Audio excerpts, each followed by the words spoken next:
Right. Thanks a lot, CK, for that. Sorry I had to interject you there, and that's because it's time to get our viewers that interview with Sunil Duggal, the CEO of Hindustan Zinc. Remember, they came out with their third quarter numbers, a muted top line.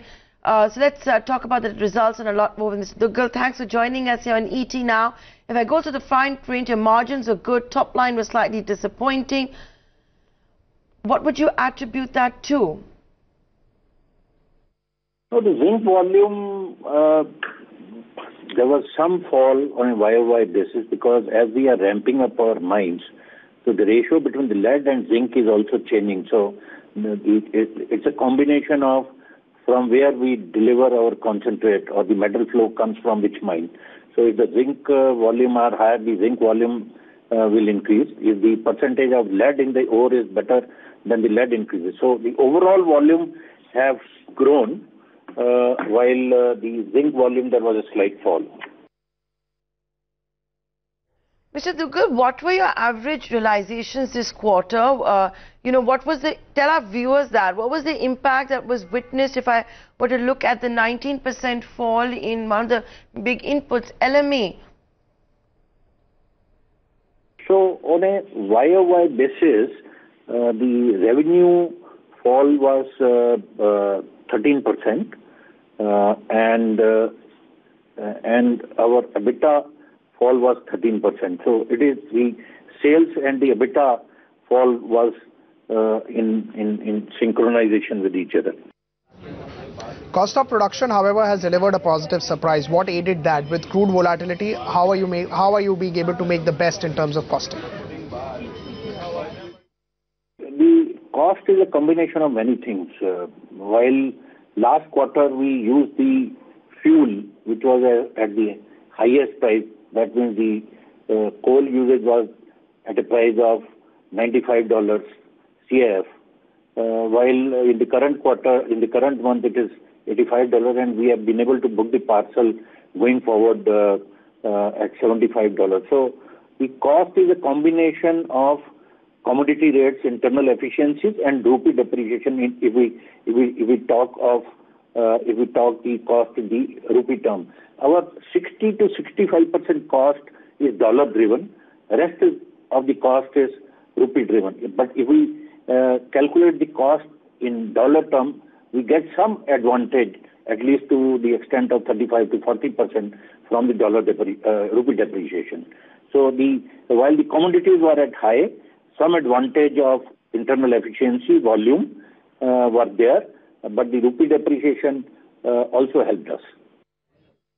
What is the outlook on cost going forward? What about coal availability? So the last quarter, the linkage coal usage was only 3% because there was hardly any linkage coal which has flown to our works. But in the current quarter, the start is good.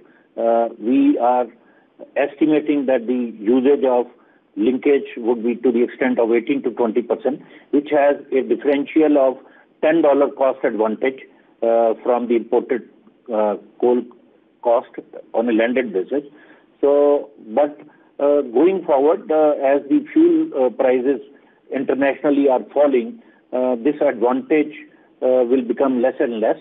But with the shaft commissioning of SK and the Rampura Gucha, it will give us the hauling advantages, linkage coal percentage increase, future parcels booked at the lower prices, met coke prices advantage, other commodity prices advantage, volume growth will give us the advantage. So compared to last quarter, the cost which was less than $1,000 first time in the last few quarters, it has set us up for a better cost in the current quarter also. Our own estimate is that our cost should be somewhere between $950 to $975.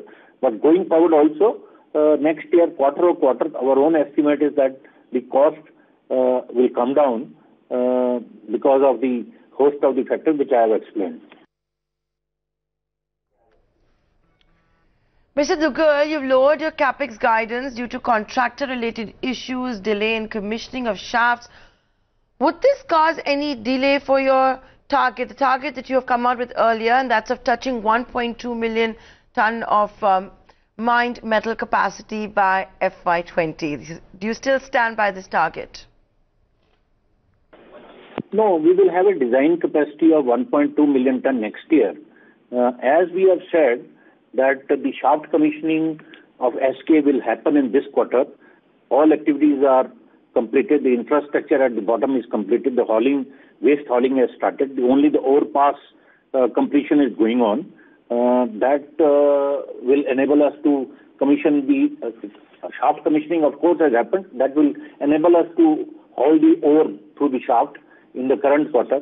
But we also said 2 quarters back that with some delays which we were seeing in the infrastructure completion and commissioning at the bottom of the shaft at Rampura Gucha, we found out a plan B and we commissioned the mid shaft by which we started hauling and which helped us to ramp up the volume at Rampura Gucha.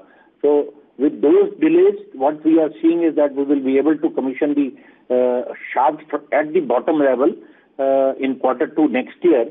But the advantage of usage of the shaft has already happened. But there are a lot of other activities which are getting completed in the current quarter, like paste filling plant, both in Rampura Gucha and SK, which is a second plant, which will help us to fill the stopes faster, fill the underground mined areas better, and the stope sequence will become better. So the commissioning of the SK mill has taken place last quarter. The commissioning of Jawar mill is taking place this quarter. A lot of other activities are getting completed in this quarter, which will set us up for 1.2 million design run rate in the next financial year.